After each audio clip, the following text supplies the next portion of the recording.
त्यांचे विचार ह्या महाराष्ट्राने महाराष्ट्राच्या बाहेर गेलेले आहेत असे अनिल नरके सरांचं सरस्वती ग्रामस्थांच्या वतीनं छत्रपती शाहू फुले आंबेडकर जयंती उत्सव समितीच्या वतीनं सरचे स्वागत करतो आणि व्याख्यानाला सुरुवात करावा अशी विनंती। अनिल शेठ नरके यांच्या शुभ हस्ते त्यांचा सन्मान केला जात आहे।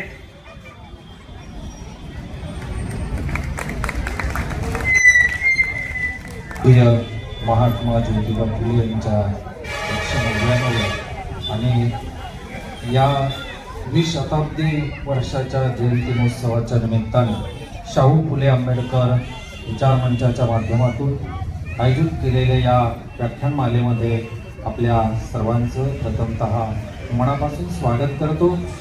या जयंतीच्या निमित्ताने आपल्या सर्वांना शुभेच्छा देतो। आत्ता 9 वाजण्यासाठी 5 मिनिटं कमी आहे। किती वाजता संपवायचं हे एकदा तुम्ही सर्वांमध्ये सांगितलं। त्यांचा जन्म होण्याच्या आधी त्यांचे जे पंजोबा होते त्यांचं नाव कोंडीबा असं होतं आणि गयाबाई असं या बा असं होतं। शेरीबा असाही काही पुस्तकांमध्ये उल्लेख आहे। मग रत्नाबाई आणि शेरीबा यांना 3 मुलं होती। त्यामध्ये जे ज्योतिरावांचे वडील होते ते सर्वात लहान होते। रावोजी, राणोजी आणि कृष्णाजी हे मोठे 2 मुलं होते आणि गावामध्ये गावगाड्याच्या मध्ये या कुटुंबाकडे जो वर्षानुवर्ष आलेलं जे काम होतं ते चौगुला हे काम होतं। आपल्या सगळ्यांना माहिती आहे की गावामध्ये पाटील आणि कुलकर्णी ही शिवपूर्व काळामधील प्रमुख जी पदं होती। शिवकालामध्ये या पदांच्या माध्यमातून गावामध्ये कशा पद्धतीने बदल होईल, कशा पद्धतीने काम केलं जाईल हे पाहिलं जायचं। मग हे चौगुले असताना त्यांचं कुलकर्णी आणि यांच्याशी पटलं नाही म्हणून त्या भांडणातून हे कुटुंब कटकून सोडून आलं आणि खानवडी या ठिकाणी स्थायिक झालं आणि त्या ठिकाणी ज्योतिराव फुले यांचा जन्म झाला। जन्माच्या नंतर आज 200व्या जयंतीची सुरुवात आहे आणि केंद्र आणि राज्य सरकार ही जयंती मोठ्या प्रमाणात वेगवेगळ्या माध्यमातून साजरी करत आहेत। आपण सर्वजणही साजरी करत आहात। 30 वर्षापूर्वीचा काळ घ्या की अशी जयंती साजरी होत होती का? तर नाही। का होत नव्हती? कारण जन्मतारीख उपलब्ध नव्हती।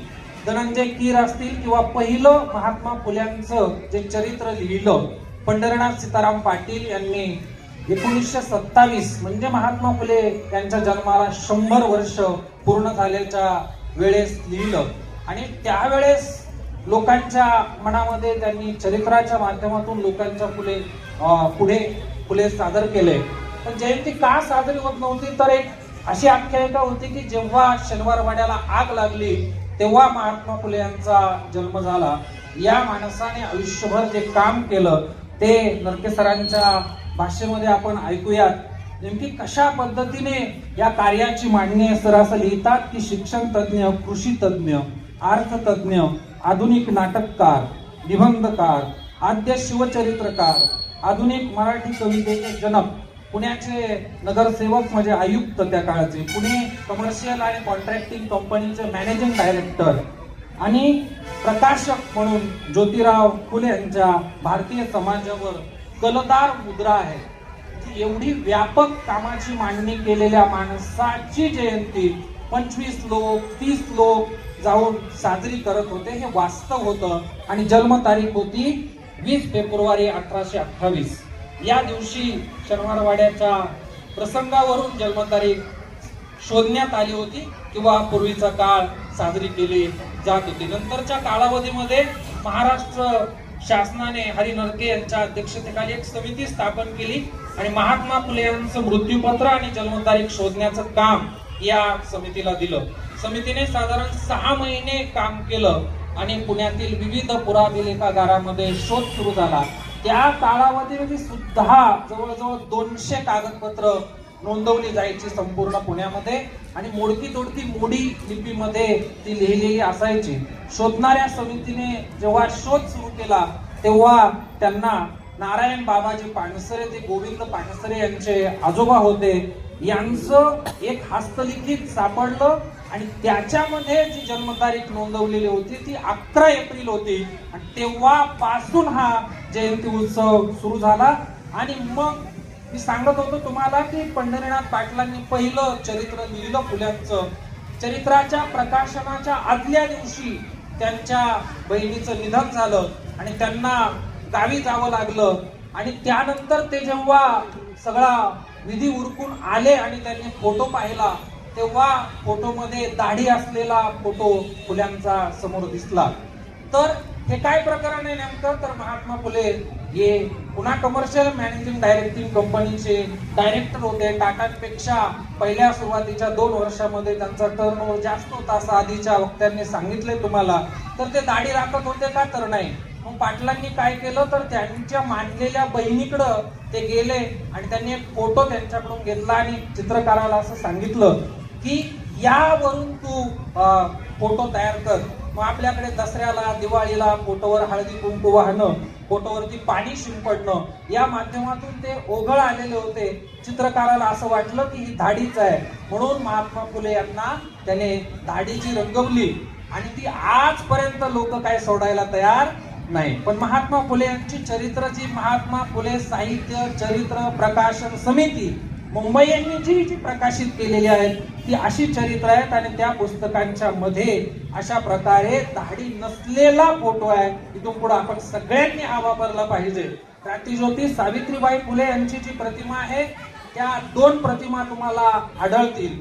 त्यामध्ये आता आपण समोर जी वापरलेली आहे फोटोवरती ती अस्सल प्रतिमा आहे. ती प्रतिमा सोडून दुसऱ्या काही प्रतिमा तुम्ही जर वापरत असाल तर त्या काल्पनिक आहेत. त्याचं कारण असं आहे की लोकांकडे त्या काळामध्ये फोटो उपलब्ध नव्हते म्हणून काल्पनिक फोटो काढायचे. आपण जगद्गुरु तुकाराम महाराजांचा फोटो जो वापरतो तो पहिला चित्रपटाचा जो नायक आहे त्याचा फोटो आहे, कारण त्या कालावधीमध्ये ही सुविधाच उपलब्ध नव्हती. मग फुल्यांचा आणि सावित्रीबाईंचा फोटो पुढे कोठे मिळाला, तर त्यांचे एक उद्योगपती मित्र होते, त्यांचं नाव होतं गोपीनाथराव एकनाथ पालकर. यांच्या घरी 200 निगेटिव्ह मिळाल्या आणि पूर्वीच्या कालावधीमध्ये निगेटिव्ह मिळणं म्हणजे 1 बाय 1 फूट काचेची निगेटिव्ह असायची. मग त्याच्यावरून फोटो प्रिंट केला गेला आणि मग हा फोटो सगळीकडे प्रकाशित केला गेला. 20 वर्ष या गोष्टीला होऊन गेली. पण काही चांगल्या गोष्टी रुजवण्यासाठी आपल्याला अजूनही वेळ लागतोय आणि काही वाईट गोष्टी जाण्यासाठीही वेळ लागतोय. आत्ताच उल्लेख झाला एका बुवा बापू महाराजाचा. तर अशी प्रथा आहे आपल्याकडे, त्याला काय करणार, त्याला काय विलाज आहे. पण महात्मा फुले यांच्या सुरुवातीच्या कालावधीच्या जीवनामध्ये 1 वर्षाची असताना आई वारली. संबंध संगोपन जे आहे ते धनकवडीच्या सगुणा मावशीने केलं आणि या सगुणा मावशी इंग्रजांच्याकडे मुले सांभाळण्यासाठी असत, अधिकाऱ्यांकडे असत. त्या इंग्रजी ऐकत त्यांना असं वाटे की ज्योतिराव हे मोठे झाले पाहिजेत, आदर झाले पाहिजेत. ख्रिस्ती धर्मामध्ये जसा प्रचार केला जातो त्याप्रमाणे त्यांनी गोरगरिबांची सेवा केली पाहिजे, अशा प्रकारचं काम त्यांनी करावं असं त्यांना वाटत असे. मग ज्योतिराव फुले पहिल्यांदा शिक्षणामध्ये गेले आणि स्वतःच्या दुकानामध्ये असणारा कारकून आणि समाज व्यवस्था यांच्यामुळे शिक्षण बंद झालं. नंतर शेजारच्या गफार बेग मुन्शी आणि लिजिट साहेब यांच्या प्रयत्नाने पुन्हा शिक्षण सुरू झालं आणि इंग्रजीचं शिक्षण ज्योतिरावांनी 1840च्या आधी जे शिक्षण घेतलं त्याच्यावरती इंग्रजीवरती कमांड मिळवणं, इंग्रजीवरती आधिपत्य मिळवणं या दृष्टीने खूप महत्वाचं काम त्यांनी केलं. आणि हे काम करत असताना त्यांनी असं सांगितलं की त्या कालावधीमध्ये वर्णाश्रम व्यवस्था होती आणि या व्यवस्थेच्या विरुद्ध काही विचार करायचा म्हणजे काय, तर ज्ञानोबरायांच्या ज्ञानेश्वरीच्या 18व्या अध्यायातील 883व्या ओवीमध्ये ज्ञानोबराय असं म्हणतात की तैसे वर्णाश्रमी जे कारण आले असे गोरिया अंगा जैसे गोरेपण, एवढी समाज व्यवस्थेला चिकटलेली वर्णाश्रम व्यवस्था होती. त्याच्या विरुद्ध जाऊन जर कुणाला काम करायचं असेल तर मग काय करणं, नेमकं काय काम करावं लागेल, तर या व्यवस्थेमध्ये गंबास सरदार यांनी महात्मा फुल्यांचं जे पुस्तक लिहिलं त्याच्यामध्ये ते असं लिहितात की ब्राह्मण म्हणून कोणाची मुलाहिजा केली जाणार नाही, असं शिवछत्रपतींनी इतिहास मंजिरी नावाच्या पुस्तकामध्ये हे वाक्य रेखाटलंय आणि त्या पुस्तकाचा पान नंबर आहे 46. तर या संदर्भाने जर समाज व्यवस्थेमध्ये काही काम करायचं असेल, कशावर काम करायचं असेल, तर फुले यांनी शिक्षण हा विषय निवडला. कारण काय, तर समाजामध्ये सगळेच दुःखात आहेत, तेव्हा जो अति दुःखात वर्ग आहे त्याच्यासाठी काम केलं पाहिजे असं मानणारे फुले होते. म्हणून सगळेच दुःखात असताना कोणास मदत करावी तर उगी बसून राहावे हा विचार त्यांना मान्य झाला नाही. म्हणून ज्या लोकांना जास्त गरज आहे त्यांच्यापासून कामाची सुरुवात करायची, म्हणून फुल्यांनी द फिमेल नेटिव्ह स्कूल नावाची संस्था स्थापन केली आणि त्या माध्यमातून मुलींची शाळा सुरू केली. आपल्या सगळ्यांना माहिती आहे की पहिल्या दिवशी या शाळेमध्ये मुली आल्या नसतील. मुलींना शाळेमध्ये आणण्यासाठी त्यांचे पालक किराणा मालाच्या दुकानात गेले, 2 पोत्याचं 1 पोतं केलं, मध्ये उभं केलं आणि गाठोडं बांधून जसं काय घेऊन चाललाय हमाल, या अवस्थेमध्ये शाळेत मुली पहिल्या दिवशी गेल्या. त्या 6 मुली होत्या: अन्नपूर्णा जोशी, सुमती मोकाशी, दुर्गा देशमुख, माधवी थत्ते, सोनू पवार आणि जनी कर्डिले. त्या 6 मुली होत्या. त्या शाळेमध्ये गेल्या.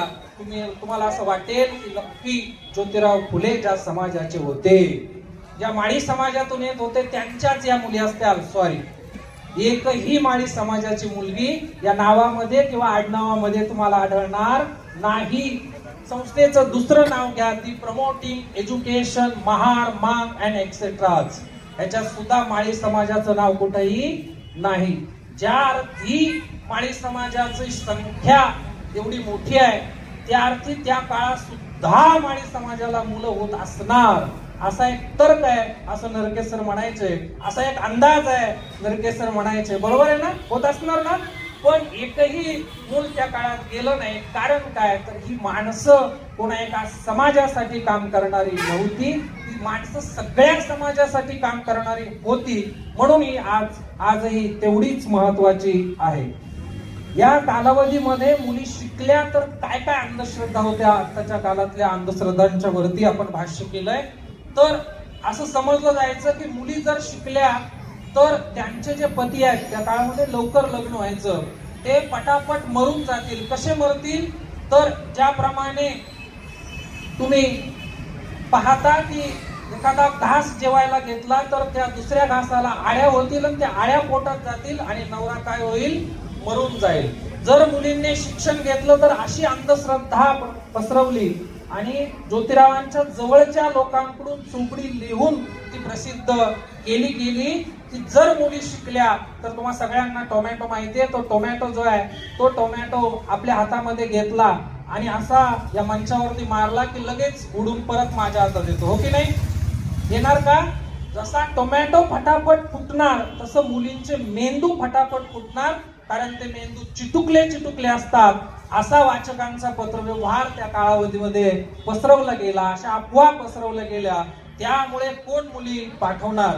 पण हळूहळू संघर्ष वाढला, शिक्षकांची संख्या वाढली, शाळांची संख्या वाढली आणि या शाळांच्या मध्ये शिरूर तालुक्यामध्ये शिरूरला आणि तळेगाव डोंबरे या ठिकाणी 2 शाळा महात्मा फुल्यांनी त्या कालावधीमध्ये सुरू केल्या.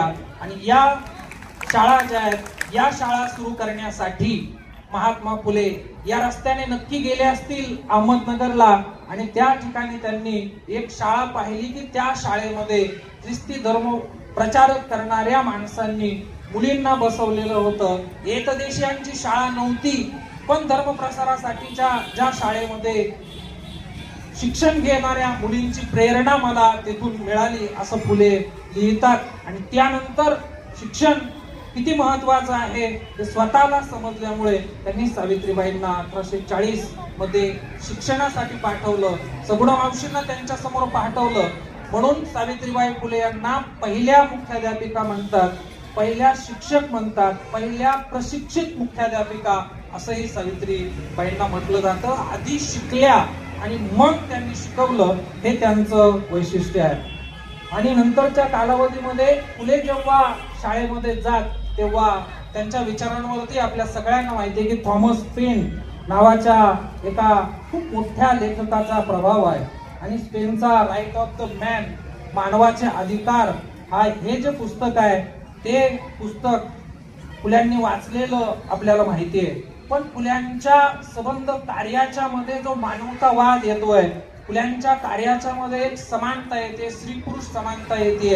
हे सगळे विचार कुठून फुल्यांनी घेतले असतील तर या बाबतीत गंबा असं लिहितात की जणू काही थॉमस पेनचा अनुग्रह ज्योतिरावांनी घेतला असावा. आणि त्यांची जी पुस्तकं आहे महत्वाची, जस्टिस अँड ह्युमॅनिटी म्हणजे न्याय आणि मानवता, and occasional letter of the female sex, common sense, right of the man, age of the reason, या सगळ्या पुस्तकांचा जो काही प्रभाव आहे तो महात्मा फुले यांच्यावरती होता आणि त्या माध्यमातून ते पुढे गेलेले आहेत. शिक्षणाचं काम करत असताना, या मुलींच्या शाळेमध्ये काम करत असताना सदाशिवराव बल्लाळराव गोवंडे या मित्राच्या सोबत नगरला जाऊन नंतर त्याच मित्रांच्या अध्यक्षतेखाली त्यांनी या संस्था स्थापन करून हे काम पुढे नेलं. आणि या शाळेची जी आहे ती शिक्षणाच्या माध्यमातून सुरू केलेल्या शाळेची पहिली परीक्षा जी आहे 12 फेब्रुवारी 1853 झाली. त्या परीक्षेचं आगळं वेगळे पण काय होतं तर ही परीक्षा पाहण्यासाठी म्हणून पुण्यामध्ये 3000 लोकांची गर्दी जमली होती. आणि ब्रिटिश अधिकारी त्या काळामध्ये लिहितात की एवढी गर्दी या शैक्षणिक कामासाठी यापूर्वी कधीच जमली नव्हती.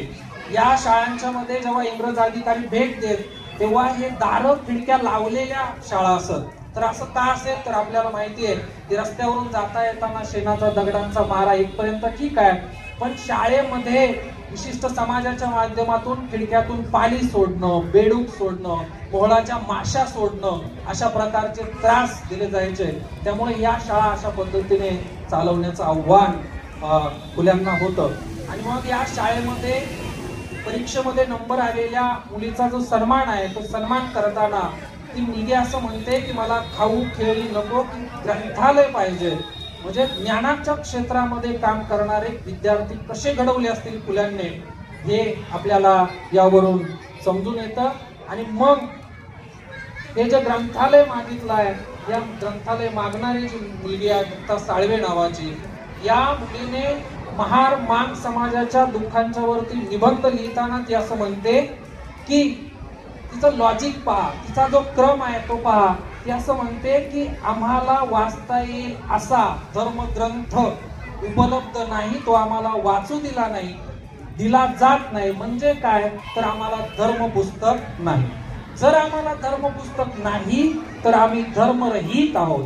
आणि आम्ही जर धर्मरहित आहोत तर हे ईश्वरा तुझकडून आलेला कोणता धर्म आम्ही घ्यावा हे लवकर कळीव, मग तेनेप्रमाणे तजवीज करावी लागेल. पहा, एक लहान मुलगी आहे, 4थीच्या वर्गामध्ये शिकलेली आहे, सावित्रीबाईंची विद्यार्थिनी आहे आणि ती हा तर्क लावते आहे. दुसरी जी मुलगी आहे ती आशिया खंडातलं पहिलं स्त्री पुरुष तुलना नावाचा ग्रंथ लिहिणाऱ्या ताराबाई शिंदे आहेत. त्यांच्यासाठी आपण टाळ्या यासाठी वाजवल्या पाहिजे की त्या काळात ताराबाईंनी स्त्री आणि पुरुषांची तुलना करून असं सांगितलं की या तुलनेमध्ये स्त्री कोणत्याही क्षेत्रामध्ये कमी नाही. महात्मा फुले यांचा विचार असा होता की स्त्री पुरुष समान आहेत असा विचार त्यांना मांडायचा होता. पण फुले यांनी एक पाऊल पुढे जाऊन असा विचार मांडला की पुरुषापेक्षा स्त्री श्रेष्ठ आहे. जर श्रेष्ठ आहे असं तुम्ही मानायला हळूहळू सुरुवात केली तर काही दिवसांनी तुम्ही म्हणाल की समान तरी आहे. म्हणजे आपल्या एखाद्याकडे 1100 रुपये असतील तर त्याला आपण जाऊन म्हणायचं चल काढ माझे 1500 दे. तू म्हणा 1500 कुठं होते राव, 1100च होते. ते म्हणायचं मग दे 1100च होते, तेवढे तरी काय कर दे. असं फुल्यांचं जे तत्वज्ञान आहे की श्रेष्ठत्वाच्या बाबतीमध्ये सांगताना फुले एक पाऊल पुढे सांगत होते. हे सगळं काम करताना आव्हानात्मक होतं. आजही आव्हानात्मक आहे. या कामाविषयी नाराज झालेल्या लोकांनी रोडे कुंभार नावाचे मारेकरी फुल्यांच्या वरती पाठवले. तर फुले त्या मारेकऱ्यांना असं म्हणतात की मिळालेल्या पैशातून तुम्ही मुलांना शिकवा, त्या पैशाचा विनियोग मुलांना शिकवण्यासाठी करा. त्यांच्या जीवनामध्ये परिवर्तन होतं. एक शिक्षक होतात आणि दुसरे जे आहेत ते बॉडीगार्ड म्हणजे सोबत असतात कायम आणि ते महात्मा फुल्यांची सेवा आयुष्यभर करतात. त्या कालावधीमध्ये लवकर लग्न होत असत. बाल जरट विवाहाची पद्धत होती. म्हणजे काय तर सामान्यपणे 50 वर्षाचा जर पुरुष असेल तर त्याच्याशी लग्न केलं जायचं 8 वर्षाच्या, 9 वर्षाच्या, 5 वर्षाच्या मुलीचं. मग समजा 5 वर्षाच्या मुलीचं 50 वर्षाच्या नवरदेवाशी लग्न झालं तर 10-20 वर्षाने हा व्हायचा 65-70चा आणि मुलगी व्हायची 20-25-30ची. 65-70व्या वर्षी हा गचकला की त्या मुलीला दुसरं लग्न करण्याचा अधिकार नव्हता. मग लोकहितवादी असं लिहितात की माझ्या आजूबाजूच्या परिसरामध्ये 4000 पेक्षा जास्त विधवांची संख्या आहे. त्याचं कारणच हे होतं की बालगरट विवाह पद्धती होती, लवकर लग्न केलं जायचं. हा भाग दुसरा. पण एकदम मरायला लागलेल्या माणसाची जर लग्न केलं तर विधवत्व येणारच. मग यातून काय व्हायचं तर महिला फसल्या जायच्या. आधुनिक काळावधीमध्ये फसल्या जातात. जग जाहीरपणे त्यांचे व्हिडिओ व्हायरल होतात. त्या कालावधीमध्ये फसलेल्या महिलांवरती समाजाचं किती बर्डन होतं पहा. तर त्या कालावधीमध्ये अशी एक काशीबाई नावाची महिला फसली गेली आणि ती बाळंत झाली आणि तिला मुलगा झाला. सामान्यपणे तुमच्या इकडे मुलगा झाल्यावरती पेढे वाटतात आणि आनंद होतो, हो की नाही? होतो की नाही? आणि मुलगी झाल्यावर पण काय वाटतात? पेढेच वाटतात की नाही? नाही, बर्फी वाटतात. जर पेढे वाटत असले तर मला असं वाटतंय तुमच्या इकडेच यावा आणि 1 महिना राहावा, हो की नाही? तर असा भेद जन्मापासून सुरू होतो. या आईला आनंद नाही झाला कारण हा जो मुलगा जन्माला आलेला होता तो नक्की कोणाचं नाव देणार काय, या धारणेतून आता शिरूर तालुक्यामध्ये एक घटना घडलेली आहे भांबार्डे नावाच्या गावामध्ये. तर मुलाला बॅग मध्ये टाकलं आणि बॅग विहिरीमध्ये टाकली.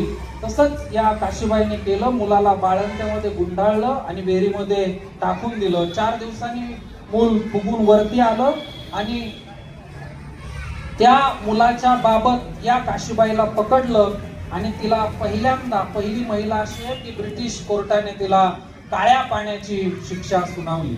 हा प्रसंग जेव्हा ज्योतिराव आणि सावित्रीबाईंच्या समोर आला तेव्हा ते जेवले नाहीत. असं त्यांचं सहादू महादू वाघुले नावाचा जो सहकारी आहे जे लिहिण्याचं काम करायचे त्यांनी लिहिलंय की तात्यासाहेब आणि सावित्रीबाई रात्रभर जागे आहेत.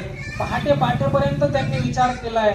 तोपर्यंत सगळ्या कामांच्या मधून येणारा पैसा 18 शाळा चालवत होत्या, पुस्तकं प्रकाशित करायची होती, स्वतःचा 75 एकरचा 17.5 नळीच्या भागामध्ये शेती होती, महात्मा फुले यांच्याकडे 16 बैल होते, विविध माणसं कामाला होती. यातून येणारा पैसा या शैक्षणिक सामाजिक कार्यासाठी वापर केला जात होता. स्वतःचं मुशी बनवायचं म्हणजे दागिन्याचे साचे बनवायचं जे आणि त्याचं संपूर्ण मुंबई प्रांतामध्ये डिस्ट्रीब्युशन करायचं म्हणजे ते पाठवायचं याचं दुकान होतं. या माध्यमातून आलेला सगळा पैसा खर्च करत होते आणि हे पैसा करत असताना त्यांनी एक पोस्टर तयार केलं आणि त्या पोस्टरवर त्यांनी लिहिलं की काळे पाणी टाळण्याचा उपाय.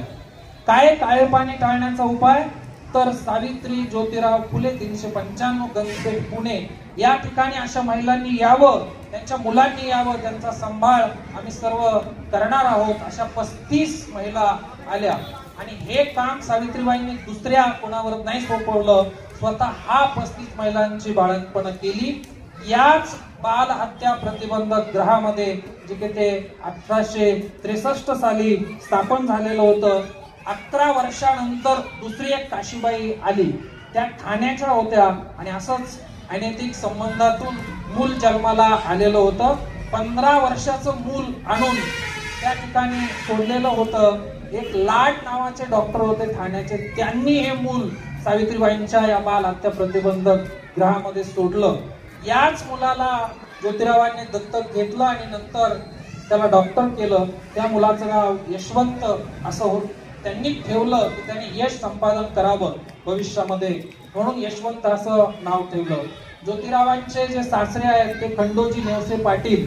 तर खंडोजी नेवसे पाटील असं का? तर शिवरायांच्या कालावधीमध्ये चांगलं काम करणाऱ्या लोकांना त्या पदव्या दिल्या जायच्या, म्हणून ते ज्योतिरावांकडे आले आणि ते असं म्हटले की आता सावित्रीला मूल होत नाही तर तुम्ही दुसरं लग्न करा. तर ज्योतिरावांनी त्यांना आधी समजावून सांगितलं तरी ते ऐकेच ना. मग ते म्हटले एका अटीवर मी दुसरं लग्न करण्यासाठी तयार आहे. जर माझ्यामध्ये काही दोष असेल तर कितीही लग्न केली तरी मूल होणार नाही. जर माझ्यामध्ये असं काही दोष असेल तर तुम्ही सावित्रीबाईंचं दुसरं लग्न करून देऊन मला सवता आणण्यासाठी तयार असाल तरच मी दुसरं लग्न करणार आहे. आपल्याला आजपर्यंत काय माहिती आहे? सवत माहिती आहे, पण मराठी भाषेला महात्मा ज्योतिराव फुले यांनी दिलेला नवा शब्द आहे काय? सवता. आज आपल्याला ऐकून असं डोक्यामध्ये कसं तरी वाटतंय, पण असा विचार करणारा, स्त्री पुरुष समानतेचे विचार करणारे ज्योतिराव होते. त्यामुळे या बाल हत्या प्रतिबंधक ग्रहाचं जे काम आहे ते 30 विद्यार्थी असायचे. त्यांच्याशी गप्पा मारणं, खेळणं, त्यांना रात्रीच्या वेळेस गोष्टी सांगणं, या सगळ्या कामांच्या मध्ये ज्योतिराव असायचे. मध्यंतरीच्या कालावधीमध्ये दुसऱ्या शाळेमध्ये नोकरी करून स्वतःच्या शाळा चालवण्यासाठी त्यांनी हातभार लावलेला आहे. ब्रिटिश सरकारकडे 25 रुपयाऐवजी 50-75 रुपये मानधन जास्त द्यावं अशी शिफारस केलेली आहे. शाळेत येण्यासाठी मुलांना पगार दिला जावा, म्हणजे शिष्यवृत्ती हा जो शब्द आहे आताच्या काळातला, तर पुणे त्याला पगार असं म्हणतात की ज्या मुलांची शाळेत येण्याची क्षमता नाही त्यांच्यासाठी पगार दिला जाईल आणि या माध्यमातून शाळा पुढे जाईल. पुस्तकं प्रकाशित करायचं काम मी तुम्हाला सांगितलं तर तुकाराम तात्या पडवळ यांचं जातीभेद विवेक सार जे पुस्तक आहे ते कोणी प्रकाशित करत नव्हतं. एवढा सगळ्या सनातनी व्यवस्थेचा दबाव त्या काळामध्ये होता, तर फुल्यांनी सत्यशोधक समाजाच्या माध्यमातून हे पुस्तक प्रकाशित केलं आणि सगळ्यांकडे ते पाठवलं. नंतरच्या कालावधीमध्ये 1868 ला आपल्याला माहिती आहे की पाणी पिण्याचा हौद खुला केला. तर का? तर लोकांना अस्पृश्य होईल, एखाद्याने हात लावला, स्पर्श केला तर विटाळ होईल, म्हणून कोणी पाणी वाढत नव्हतं, वरून पाणी ओतायचे. जेवढं पाणी हातावरती येईल तेवढं पाणी पिलं जायचं. तुम्हा सगळ्यांना माहिती आहे पाणी महत्वाचं आहे आणि पाणी किती महत्वाचं आहे सगळ्यांसाठी उपलब्ध करून देणारे ज्योतिराव होते. नंतरच्या कालावधीमध्ये त्यांनी 1869 साली शिवाजी महाराजांच्या वरती एक विस्तीर्ण पोवाडा लिहिला आणि त्या पोवाड्यामध्ये त्यांनी शिवाजी महाराजांना कुळवाडियांचा भूषण, सगळ्यांना समोर घेऊन जाणारा, सोबत घेऊन जाणारा असा राजा असं संबोधलं. नंतरच्या कालावधीमध्ये शिवजयंती उत्सव साजरा केला पाहिजे या पद्धतीचा विचार त्यांनी मांडला आणि स्वतःच्या पाक्षिकामध्ये दिनबंधूमध्ये त्यांनी असे लेख लिहिले की रायगडावरती समाधीवरती झाडं झुडपं जी उगवलेली आहेत ती साफ केली पाहिजेत आणि त्या दृष्टीने शिवजयंती साजरी केली पाहिजे अशा प्रकारचा विचार त्यांनी मांडला. ते स्वतः रायगडवरती गेले आणि ते सगळं पाहिलं आणि ते पुस्तकामध्ये, माफ करा, दिनबंधूच्या पाक्षिकामध्ये मांडलं आणि मग जागृती वाढली, जागृती पुढे गेली आणि मग शिवजयंती उत्सवासाठी स्वारगेटच्या जवळ हिराबाग या ठिकाणी चापळकर स्वामी आणि गंगाराम भाऊ मस्के यांच्या मार्गदर्शनाखाली, अध्यक्षतेखाली एक बैठक झाली, मोठी सभा झाली आणि त्यामध्ये असं ठरलं की इथून पुढे आपण शिवजयंती उत्सव साजरा करायचा. ज्योतिराव फुले यांनी शेवटचं भाषण त्या ठिकाणी केलं आणि एक झोळी घ्या म्हटले आणि याच्यात माझे 3 रुपये त्या काळचे, आणि ते सगळी झोळी फिरली. मला काय वाटतं पैसे जमा झाले असतील? हो, पैसे जमा झाले. किती रुपये जमा झाले? तर 27 रुपये त्या काळचे जमा झाले. आणि मग महात्मा फुले यांनी असं सांगितलं की यातून आपण शिवजयंती उत्सव साजरा करू. तर हे शिवजयंती उत्सव त्यांनी त्या कालावधीमध्ये साजरा केला आणि आजही आपल्या सगळ्यांना जवळजवळ मान्य आहे की टिळकांच्या आधी महात्मा फुले यांनी शिवजयंती उत्सव सुरू केला. तर अनेक लोक याच्यासाठी पुरावे मागतात. तर पंढरीनाथ सीताराम पाटील यांचं जे पुस्तक आहे ते पुरावा आहे. महात्मा फुले समग्र वाङ्मय हा पुरावा आहे. नंतरच्या कालावधीमध्ये लोकांसाठी उपलब्ध करून दिलेली प्राथमिक साधन म्हणजे आम्ही पाहिलेले फुले. हे काय प्रकरण आहे? तर फुल्यांच्या कालावधीमध्ये जे लोक होते ते वयस्कर झाले होते, त्यांना शासनाने शोधलं, त्यांच्या आठवणी लिहून घेतल्या आणि एक पुस्तक सादर केलं, त्याला नाव दिलं आम्ही पाहिलेले फुले. आणि एक प्राथमिक साधन जे आहे ते साधन आपण समजतो की ज्या कालावधीमध्ये त्या व्यक्तीने लिहिलं किंवा त्या कालावधीमध्ये असलेल्या आणि त्यांनी पाहिलेल्या दुसऱ्या व्यक्तीने त्याच काळात लिहिलं तर त्याला प्राथमिक साधन असं म्हणतात. त्याच काळातला कोणताही व्यक्ती नसताना नंतरच्या काळात एखाद्या व्यक्तीने एखादी गोष्ट लिहिली तर त्याला दुय्यम साधन अशा प्रकारचं इतिहासामध्ये म्हटलं जातं. तर हा सगळा प्रसंग वेगवेगळ्या वर्तमानपत्रामधून नरके सरांनी लिहिला आणि त्यांनी असं सिद्ध केलं की शिवजयंती उत्सव जो आहे तो ज्योतिराव फुले यांनी साजरा केला पहिल्यांदा. तर जयंतराव टिळक हे त्या कालावधीमध्ये विधान परिषदेचे अध्यक्ष होते. त्यांनी बोलावून घेतलं आणि असं विचारलं की काय पुरावा आहे, तुम्ही का असं लिहिता, लोकांमध्ये अशा प्रकारच्या बातम्या पसरवता की टिळकांनी नाही सुरू केला आणि महात्मा फुल्यांनी सुरू केला. तर नरके सरांनी त्यांना असं समजावून सांगितलं की पुरावे असे आहेत म्हणून मी असं म्हणतोय. तर ते म्हटले नेमकी काय पुरावे आहेत. तर त्यांनी ते पोलीस खात्याचा रिपोर्ट दाखवला, ही जी सभा झालेली आहे या सभेचं इतिवृत्त दाखवलं, ती अस्सल कागदपत्र पाहिल्याच्या नंतर जयंतराव टिळक हे अत्यंत रागीट, एवढे रागीट की आणि वेळेचे आणि शिस्तीचे एवढे कटिबद्ध. तर पतंगराव कदम जेव्हा पहिल्यांदा निवडून आले, आमदार झाले, त्यांच्याकडे भेटायला गेले जयंतरावांकडे, तर त्यांनी 25 किलो पेढे आणि एक 5,000 रुपयाची शाल घेऊन गेले होते. त्यांचा पेढे दिले, सत्कार केला. जयंतराव त्यांच्या कामामध्ये मग्न झाले आणि त्यांच्याकडे पाहिलं सुद्धा नाही.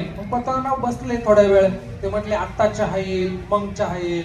जयवंतरावांनी काही चहा बी काही दिला नाही. ते म्हटले मग आम्ही चालावं का. तर जयंत टिळक असं म्हटले की तुमचं काम 10 मिनिटापूर्वीच झालंय, तुमचा सन्मान मी स्वीकारलाय, आता तुम्ही तेव्हा जायला पाहिजे होतं, पण आतापर्यंत तुम्ही का बसले मला माहिती नाही. तर पहिल्यांदा कुणीतरी नरके नावाचा माणूस असं लिहितोय. तर गेल्या गेल्या ते म्हटले की एकतर तुमच्या डोक्यात फरक झाला असेल तर मी एरवड्याला पाठवतो किंवा ठाण्याच्या कारागृहामध्ये तुमची जागा फिक्स आहे, दुसरीकडे तिसऱ्या ठिकाणी कुठेही पाठवणार नाही, नाहीतर बाजा बोसतारा उचलायचा आणि सरळ पुणे गाठायचं, अशा प्रकारचा सज्जड दम दिला. पण कागदपत्र पाहिल्याच्या नंतर ते म्हटले की कुठं शिकले हो तुम्ही. तर अरे नरके असं म्हटले की मी सदाशिव पेठेमध्ये शिकलो. ते म्हणले की यस, त्यामुळंच एवढं ज्ञान मिळवायचं सोपं नाही, एवढं कष्ट करायचं सोपं नाही. कारण त्या सगळ्या ज्या कागदपत्र होती त्याच्यावरती अविनाश धर्माधिकारी, त्यावेळेचे पुरावे लेखागाराचे प्रमुख, यांचं अटेस्टेड होतं आणि मग त्यावरती विश्वास त्यांनी ठेवला. आज जे लोक मानत नाही की महात्मा फुल्यांनी पहिली जयंती साजरी केली, त्यांच्यासाठीचा पुरावा असा आहे की जयंत टिळक यांनी आत्मचरित्र लिहिलं, मी जयंत टिळक नावाचं. या पुस्तकाच्या दुसऱ्या आवृत्तीमध्ये त्यांनी असं लिहिलं की माझे आजोबा बाळ गंगाधर टिळक, पहिल्या आवृत्तीमध्ये लिहिलं होतं यांनी शिवजयंती उत्सव सुरू केला असं लिहिलं होतं. दुसऱ्या आवृत्तीमध्ये लिहिलं की सुरू केला असं नाही लिहिलं, पुढे चालवला. जर पुढे चालवला हा शब्द बदलला म्हणजे त्यांनी काय केलं की मान्य केलं कोणी शिवजयंती उत्सव सुरू केला, तर महात्मा फुले यांनी शिवजयंती उत्सव सुरू केला. महात्मा फुले यांच्या सत्यशोधक समाजाचं काम सांगून मी या ठिकाणी थांबणार आहे. मध्ये कुठले विनोद घेतले नाही, काही घेतलं नाही. महिला मंडळींना माहिती की सरासरी असं बोलत नाही, मध्ये मध्ये विनोद असतात, सगळं असतं, पण वेळेची मर्यादा आहे. आता याच्यातले निम्मे लोक म्हणतात बरं बोललो बरं का, पण मला नाही, लय लोकांना आळस आला. काय म्हणते बोलले बरे पण लय ठेपत होते, आवाज लय मोठा होता.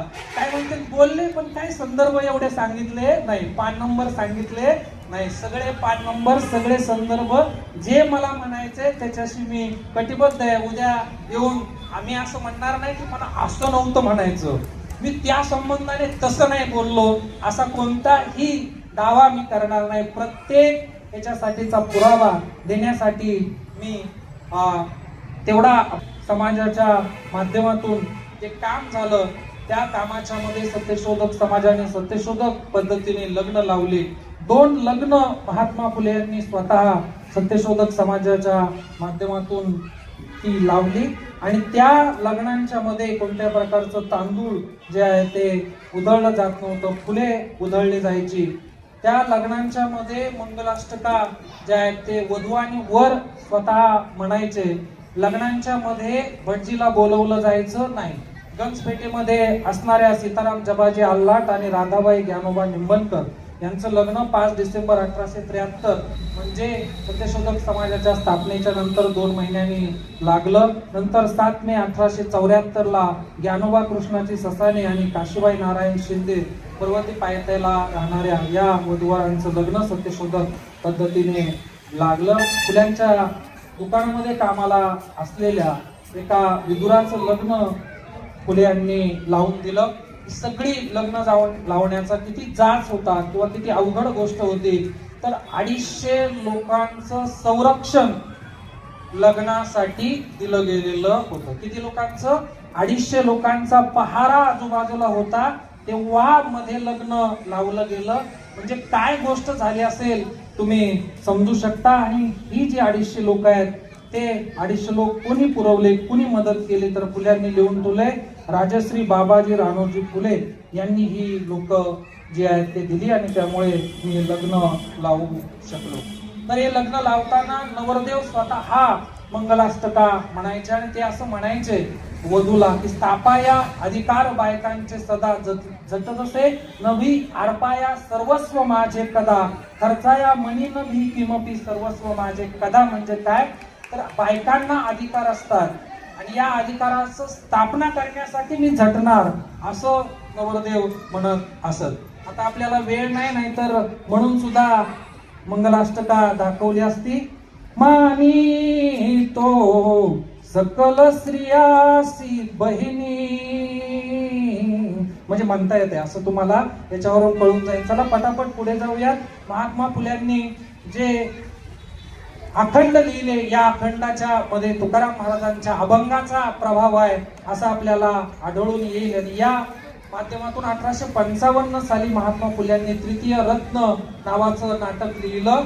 ते आधुनिक मराठीतलं पहिलं नाटक आहे की त्याच्यामध्ये भटजीचा जो एखाद्या कुटुंबावरती जाच आहे तो जाच न होता कुटुंब सुधारत आहे. आणि नंतरच्या कालावधीमध्ये तृतीय रत्न किंवा तृतीय नेत्र अशा 2 या नाटकांच्या नावांच्या मध्ये रायकरांना सापडलेल्या प्रतीमध्ये नावं आपल्याला आढळतील. त्याच्यामध्ये कुणबीश्री, नवरा, जोशी, विदूषक अशा प्रकारची पात्र जी आहेत ती पात्र महात्मा फुले यांनी टाकलेली आहेत. या माध्यमातून पुढे काम करत असताना, ही सगळी कामं करत असताना जेव्हा ही चळवळ वाढली सत्यशोधक समाजाची आणि जुन्नर मध्ये भाऊ आबाजी जे होते यांनी 2 लग्न लावली आणि भटजी शिवायची लग्न लावली. म्हणून त्यांना जुन्नरच्या कोर्टामध्ये त्यांच्या विरुद्ध 831 क्रमांकाचा मुकदमा सादर केला आणि त्यांना असं सांगितलं की हे लग्न भटजी शिवाय लावले म्हणून भटजीची दक्षिणा जी आहे ती बुडाली. त्यांना कोर्टाने बोलून घेतलं, ही त्यांची बाजू मांडले की भटजी शिवाय आम्हाला लग्न लावायचं होतं. तर कोर्टाने असं सांगितलं जाहीरपणे की भटजीला लग्नाला बोलवावं लागेल आणि भटजीला दक्षिणा द्यावी लागेल. हे नाराज झाले. पुन्हा तात्यासाहेबांकडे आले पुण्याला. तात्यासाहेबांनी असं सांगितलं की जुन्नरच्या कोर्टामध्ये आपण केस हारलोय, तर आता पुण्याच्या कोर्टामध्ये केस लावू. पुण्याच्या कोर्टामध्ये न्यायमूर्ती रानडे हे न्यायाधीश होते आणि त्यांनी निकाल देताना सगळा मुकादमा चालला. अंतिम सांगतो डायरेक्ट, निकाल देताना निकाल दिला की भटजीला बोलवलं नाही तरी चालेल पण दक्षिणा मात्र भटजीला दिली पाहिजे, त्याच्या घरी दक्षिणा गेली पाहिजे. भटजीला नाही बोलवलं तरी चालेल, दक्षिणा दिली पाहिजे. पुन्हा फुल्यांनी मुकादमा मुंबईच्या कोर्टामध्ये लावला आणि युक्तिवाद करताना असं विचारलं. नंतर हे विधेयक पण आलं, नंतर बोलींनी ते संसदेत पण मांडलं. या दोन्ही ठिकाणी एक युक्तिवाद वापरला गेला. तर बोले असं म्हणतायत, संसद सुरू आहेत, सगळे लोक आहेत, सगळे आमदार खासदार माफ करा आमदार आहेत आणि त्या ठिकाणी बोले असा युक्तिवाद करतायत की अध्यक्ष महोदय, समोरच्या व्यक्तीला मला एक गोष्ट विचारायची आहे आणि ती त्याने सांगावी. ती अशी आहे की समोरचा व्यक्ती जो आहे तो दाढी कोठे करतो. अध्यक्ष महोदय संतापले. ते म्हटले की काय या ठिकाणी विचारायचा प्रश्न आहे का, दाढी कोठे करतो किंवा काय. नाही म्हटले, याचं उत्तर द्या मग मी माझा पुढचा प्रश्न विचारणार आहे. तर ते म्हटले की द्या उत्तर, आता काय प्रश्न उत्तराचाच तास आहे, उत्तर द्या. तर ते असं म्हटले की मी माझी दाढी माझ्या घरी माझ्या स्वतःच्या हाताने करतो. तर ते असं म्हटले, माझा सत्यशोधक समाजाचा नाभी उद्या कोर्टात जाणार आहे आणि तो असं म्हणणार आहे की तुम्ही तुमच्या घरी तुमची दाढी केली तरी चालेल पण नाव्याचा जो आठाने धंदा बुडलेला आहे त्याचे पैसे मात्र नाव्याच्या घरी पाठवून द्या, कारण त्याचं नुकसान झालेलं आहे. मग सगळ्यांना समजलं की काम केलं तर पगार मागितला पाहिजे, काम नाही केलं तर पगार नाही दिला तरी चालेल. हे समजायला किती वर्ष गेले. केस सुरू झाली जुन्नर पासून आणि 20 वर्षानंतर पोहोचली. तोपर्यंत ज्योतिराव थकलेले होते. पुणे आणि मुंबईमध्ये जाताना घोडागाडीचा ते वापर करीत. एका देवदासीची त्या ठिकाणी मिरवणूक चालली होती. किती कृतिशील व्यक्ती होते पहा. तर देवदासीची अशी मिरवणूक नाही झाली पाहिजे म्हणून मिरवणूक पासून डायरेक्ट ते जाऊन सुप्रिटेंडंटला भेटले आणि त्याच दिवशी संध्याकाळी रात्रीच्या वेळेस ते कलेक्टर साहेबांना भेटले आणि अशा मिरवणुका होता कामा नये अशा प्रकारचं निवेदन त्यांनी डायरेक्ट लगेचच्या लगेच दिलं.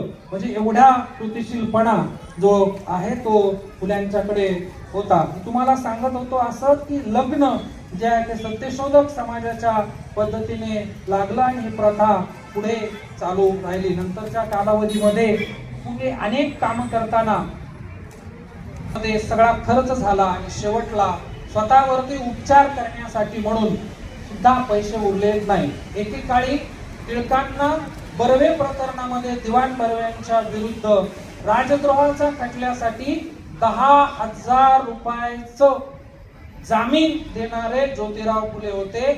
त्या काळचे 10,000 रुपये म्हणजे किती हे तुम्हाला शोधण्यासाठी जेव्हा सोनं 1 रुपयाला 1 तोळा होतं त्या काळचे 10,000 रुपये. आता घरी जाताना तुम्ही हिशोब लावा की 10,000 रुपये म्हणजे किती मोठी अमाऊंट असेल. एवढी मोठी रक्कम टिळकांच्यासाठी आणि आगरकरांच्यासाठी 100 दिवसाची जी शिक्षा सुनावली गेली त्या शिक्षेमध्ये जामीन मिळवून देण्यासाठी कोणी भरली तर बापू शेठ उरवणे यांच्या माध्यमातून ज्योतिराव फुले यांनी भरली असा उल्लेख केसरीमध्ये टिळकांनी केला. आणि त्यांच्या मृत्यूच्या दिवशी म्हणजे बापू शेठ रामशेठ उडवणे यांच्या मृत्यूच्या दिवशी केसरीमध्ये ही बातमी छापून आली की महात्मा फुल्यांनी एवढी मोठी मदत माझ्यासाठी केली. पण फुले जेव्हा गेले तेव्हा केसरीने एक ओळीची सुद्धा बातमी दिली नाही. तर ही सामाजिक कामं करताना ही शोकांतिका आहे. माझ्या बहिणीचं लग्न मी करणार नाही असं रानडे जेव्हा म्हणतात तेव्हा फुले असं त्यांना म्हणतात डायरेक्ट की तुम्ही आता उठायचं आणि माझ्या घरी पुन्हा कधीच यायचं नाही, कारण मला कृतिशील माणसांची गरज आहे, फक्त बोलघेवड्या लोकांची गरज नाही. अशा प्रकारे फुले त्यांना डायरेक्ट सांगतात. म्हणजे एवढे कृतिशील असणारे फुले नंतरच्या कालावधीमध्ये थकले आणि ते जयंतीचा कार्यक्रम आहे त्यांचा अंत झाला. एक बाजूला ग्रंथ छपाई करणं, एका बाजूला सत्यशोधक समाजाचं काम करणं, कोर्टाचं काम करणं, स्वतःची शेती करणं, शिक्षणाच्या बाबतीमध्ये शिक्षणामध्ये पहिलीपासून इंग्रजीचं शिक्षण सक्तीचं आणि औद्योगिक म्हणजे कौशल्याचं शिक्षण सक्तीचं करणं. अशा प्रकारची कामं करणं म्हणजे काय तर ज्ञान निर्मिती आणि कौशल्य या क्षेत्रावरती काम करणं. हंटर कमिशनच्या पुढे जाणं आणि त्यांना असं सांगणं की शिक्षणामध्ये ही कामं तुम्ही केली पाहिजे. डुक साहेबांना असं सांगितलं की पोस्ट पोहोचलं नाही, रस्ते पोहोचले नाही, गावागावांच्या मध्ये दारिद्र्याचं प्रमाण आहे, यासाठीचा अहवाल लिहिणं, रात्रंदिवस मेहनत करणं. स्वतःच्या एका सहकार्याने असं सांगितलं की तुम्ही एक बंगला बांधू शकले असते तर त्यांनी गवताने बांधलेल्या झोपडीकडे बोट दाखवलं. स्वतः मजुराला दगड उचलताना दगडाचा एक तुकडा पायावरती पडल्यानंतर फुले असं म्हणतात की माती हे औषध आहे, मी मातीतला माणूस आहे आणि माझे विचार मात्र लोकांनी मातीत जाऊन दिले नाही पाहिजे, ते पुढे वाढवले पाहिजे, म्हणून काम केलं पाहिजे. सावित्रीबाईंची साथ मिळाली आणि त्यांनी शिक्षणाच्या कामात असेल, नंतर सत्यशोधक समाजाच्या कामामध्ये असेल, या सगळ्या कामामध्ये साथ केली. अशा प्रकारे या ठिकाणी तुम्ही मला बोलण्याची संधी दिली त्याबद्दल मी या ठिकाणी थांबतो. तुम्हाला म्हटलं होतं कितीला थांबेल, संदर्भ सांगितला नाही किंवा जास्त लांबवलं नाही, पण जयंतीचा कार्यक्रम असला की थोडासा वेळ हवा असतो आणि या वेळेच्या मर्यादेमध्ये आपण जेवढं शक्य होईल तेवढं फुल्यांना तुमच्या समोर मांडण्याचा प्रयत्न केला. पण एक संघता अशी साधता आली नाही. रांगोळीचे टिपके ठेवावेत कसं हे व्याख्यान झालेलं असेल त्यासाठी तुम्ही मला माफ कराल अशी अपेक्षा व्यक्त करतो. आणि थांबताना असे जर कार्यक्रम लांबले तर काय होतं याच्या बाबतीतला एक किस्सा सांगतो आणि या ठिकाणी थांबतो. त्या किस्स्याला जरा मनमोकळी दाद द्या की तुमचा जो हसण्याचा सगळा बॅकलॉग राहिलेला आहे तो सगळा बाहेर काढा आणि मनापासून या जयंती उत्सवामध्ये सहभागी व्हा अशी विनंती करतो. कारण चेहऱ्यावरती तुमच्या असं समजतंय, तुम्ही पाहताय माझ्याकडे प्रतिसाद देताय, पण कधी संपन ही चिंता आहे. असंच एका ठिकाणी एका वक्त्याचं भाषण इतकं लांबलं, सगळे उठून गेले, एक मात्र बसून होता. वक्ता म्हणला, शबाश, तू तरी बसला म्हटला शेवटपर्यंत, नाहीतर मला वाटलं तू ही जाणार. तर तो ऐकणारा म्हटला, त्याचा असंही म्हटला की तू ज्या सतरंजीवर उभा आहे ती सतरंजी आपल्यावाली आहे म्हटला, ती घरी घेऊन जायची आहे म्हणून बसलो म्हटला, नाही तर कोण ऐकतो तुझं भाषण. एका वक्त्याचं भाषण इतकं लांबलं, सगळे उठून गेले, एक मात्र बसून होता. वक्ता म्हटला, शबाश, सतरंजीसाठी तरी बसलं पाहिजे म्हटला. आता एखादा म्हटला असता सतरंजी नको, भाषण पण नको म्हटला, सतरंजीसाठी तरी बसला म्हटला. वक्ताला तो श्रोता म्हटला, हुड म्हटला, हुड, सतरंजी आपली नाहीच म्हटला. सतरंजी तुझी नाही तरी बसला, का बसला? तर ऐकणारा म्हटला, माईक आपल्यावाला आहे, धंदा करायचा आहे, उद्या पुढच्या गावची सुपारी आहे, 11 तारखेला कार्यक्रम चालू होतात आणि 14 तारखेपर्यंत चालतात, समता पर्व असतं, प्रत्येक दिवशी कार्यक्रम असतात, म्हणून म्हटला माईक साठी बसलोय म्हटला, नाही तर कोण ऐकतो तुझं भाषण. एका वक्त्याचं भाषण इतकं लांबलं, आता चाललंय ना तसंच, इतकं लांबलं, सगळे उठून गेले, एक मात्र बसून होता. वक्ता म्हटला, शबाश, माईक साठी तरी बसलं पाहिजे म्हटला. एखादा म्हटला असता माईकही नको आणि भाषण पण नको म्हटला, माईक साठी तरी बसला. ऐकणारा म्हणला, हुड, माईक साठी बसलोच नाही म्हटला. माईक तुझ्यावाला नाही म्हटला, माईक माझ्यावाला नाही, उलटा कर पालटा कर, साऊंड फिरव, काय कर, आपल्याला काय देणं नाही आणि घेणं नाही. म्हटला, का बसला? त्याचं असं म्हटला, तुझ्या नंतरचा मी वक्ताय, बोलल्याशिवाय घरी जायची आपली पद्धत नाही. कारण घरून येतानाच बायकोला सांगून आलं म्हटला की फुले शाहू आंबेडकर यांच्या नावाने स्थापन झालेल्या विचार मंचाच्या मध्ये आपलं भाषण आहे म्हटला, बोलल्याशिवाय घरी जाणार नाही. एका वक्त्याचं भाषण आता शेवटचं बरं का, इतकं लांबलं, सगळे उठून गेले, एक मात्र बसून होता. वक्ता म्हटला, शबाश, तू निदान माझ्या नंतर बोलण्यासाठी तरी बसला. ते म्हटलं, आपलं असं आहे, एकदा केलं होतं मला वस्तीत उभं, मला म्हणायचं होतं की कोल्हापूरचे राजे आले सतरंजा 18, असं मला म्हणायचं होतं, पण काही गडबड झाली, सगळेजण पटापटा वरती आले. मी म्हटलं, राजापूरचा कोल्हा आला, 18 17. तर असं आहे म्हटलं, आपल्याला काय माईकवर बोलता येत नाही, आपण काय बोलणार यातला नाही. मग का बसला? तर त्याचं असं आहे म्हटला, तू जेव्हा बिंबीच्या देठापासून ताणून पहिली शाळा, पहिले फुले, पहिला मानवतावादी विचार, पहिला आधुनिक नाटक, पहिला शिवजयंती उत्सव, पहिलं ग्रंथालय, पहिली रात्रशाळा, असं सगळं सांगत होता, तेव्हा तुझ्यासाठी आणि स्टेजवरच्या लोकांसाठी काजू, बदाम, पिस्ता आणि मनुके जे 2-4 किलो आले ते तुझ्या एकट्याच्याने काय खपणार नाही. झालंय असं म्हटलं, सगळे उठून गेलेत, आता 50-50, निम्म तुला, जेवण महत्वाचं आहे म्हणलं म्हणून बसलो, नाही तर कोण ऐकतो तुझं भाषण. एका वक्त्याचं भाषण इतकं लांबलं, सगळे काय झाले, नाही गेले उठून जात नाही, सगळे तुमच्यासारखे होते, ते अजिबात हल्ले नाही. ते म्हटले संपविल, म्हटले संपविल 39ला, पण निदान 40 पर्यंत तरी संपविल म्हणून सगळेजण बसलेले होते. बोलणारा बोलत होता, पण बोलणाऱ्याचा राग एक जणाला अत्यंत आलेला होता आणि त्या जुन्या काळातला कोपरीमध्ये त्याच्याकडे रामपुरी होता, मधला खटका दाबला की दोन्ही बाजूने ओपन होत होता, तो त्याने काढला. वक्त्याला दिसन असा खटका दाबला, खटकन दोन्हीकडून रामपुरी ओपन झाला आणि उठला आणि वक्त्याकडे चालू लागला. मग मात्र बोलणारं घाबरलं, ते म्हटलं आता कार्यक्रम व्हायचा, आवरा म्हटला लवकर. तर ते असं 5-5 सगळं राहिल्यावर ते म्हटलं, काय शोधताय, काय काम आहे तुमचं, नेमकं काय पाहिजे? तर तो म्हटला, बेट्या तुझं चलू दे, तुझ्याशी काय मला देणं नाही आणि घेणं नाही. मग कोणाला शोधतोय म्हटला, ते संतोष नरके कुठे आहे म्हटला, ते पहिलं सापडू द्या, त्याला या रामपुरीचा जो इंगा आहे तो दाखवतो, असं तुम्ही करू नये. म्हणून या ठिकाणी मी थांबतो, तुम्ही बोलवलं याबद्दल मनापासूनची कृतज्ञता व्यक्त करतो आणि याच ठिकाणी थांबतो. धन्यवाद. ती या ठिकाणी मोठ्या उत्साहात साजरी पडली. सकाळपासून ते आत्ता व्याख्यान संपसपर्यंत विनंती करतो